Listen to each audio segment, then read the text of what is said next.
11 000 milliards d'actifs sous gestion. C'est le montant que gère l'un des plus grands fonds d'investissement au monde ou alors l'un des plus gros gestionnaires d'actifs au monde qui s'appelle BlackRock. Si tu ne connais pas BlackRock, c'est le plus gros gestionnaire d'actifs au monde avec plus de 11 000 milliards d'actifs sous gestion. Et aujourd'hui, je vais te montrer que BlackRock également investit dans du Bitcoin et de façon globale même dans les crypto-monnaies, ce qui prouve que c'est une très bonne chose et c'est une très bonne alternative par rapport à ce qu'on nous fait croire dans notre environnement en Afrique francophone. Si c'est la première fois que tu me découvres, je suis Boari Mohamed, spécialiste en blockchain et crypto-monnaies depuis pratiquement 6 ans déjà. Je suis également auteur et conférencier. Donc, au quotidien, je partage mon expérience et mes connaissances. J'accompagne aussi des personnes à s'intéresser à l'univers des crypto-monnaies. Et si c'est l'une des thématiques qui t'intéresse, bien évidemment, tu t'abonnes et surtout, tu restes jusqu'à la fin de cette vidéo. Comme je le disais en début, BlackRock, c'est le plus grand gestionnaire d'actifs financiers au monde. Donc, ça veut dire qu'ils ont de l'argent qu'ils gèrent pour leurs clients. Et BlackRock gère pratiquement 11 000 milliards d'actifs à sa disposition. Et lorsque tu comprends ce montant-là, c'est plus que le PIB de pratiquement tous nos pays en Afrique francophone réunis. Et c'est intéressant, pourquoi? Parce que la plupart des gens, lorsqu'on parle de crypto-monnaie en Afrique francophone, pensent directement à une arnaque, pensent directement à quelque chose de louche et pensent directement à quelque chose d'extrêmement très risqué.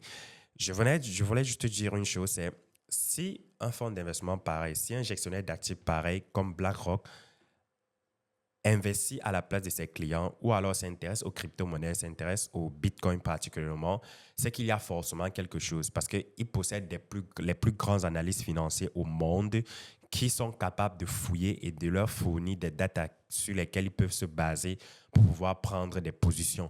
Donc, tu dois comprendre que si des personnes comme BlackRock, des personnes comme VanEck, des personnes comme Vanguard s'intéressent en réalité aux crypto-monnaies, ça veut dire que forcément, on n'est plus à l'ère où il s'agit uniquement de l'arnaque, mais ça va plus au-delà de cela. Et rien que cette information-là doit déjà te tirer la lame à l'oreille pour te dire, OK, tu devrais également t'intéresser à cet écosystème si ce n'est pas encore le cas. Parce que pas seulement BlackRock, on a les plus grandes entreprises au monde désormais qui s'intéressent à ça. On a Revolut qui s'intéresse au monde de la crypto. On a PayPal également qui a lancé même son stablecoin. On a Total qui s'intéresse à ça. On a les entreprises comme Carrefour qui s'intéressent à l'univers des cryptos. On a Sony qui s'intéresse. Bref, presque toutes les grosses entreprises au monde s'intéressent à l'univers des cryptos actifs. Et il est très important pour toi de te mettre à jour, de ne pas être en retard et de n'avoir pas le cerveau assez braqué pour penser que c'est forcément de l'arnaque. Rien qu'avec ces informations-là, tu peux déjà croire que OK, ça a quand même de l'avenir, c'est quelque chose qui est prometteur, c'est quelque chose qui est porteur. Si BlackRock décide de proposer un ETF base dont la valeur sous-jacente, c'est le Bitcoin, ça veut forcément dire qu'il y a quelque chose à en tirer sur du Bitcoin. Ça veut dire qu'il propose quelque chose de fiable et les gens utilisent donc ça pour leurs propres clients et tu devrais également t'intéresser à ça à partir d'aujourd'hui si ce n'est pas encore le cas. Donc, j'espère que cette vidéo t'a apporté plein de valeur si ce n'est pas le cas.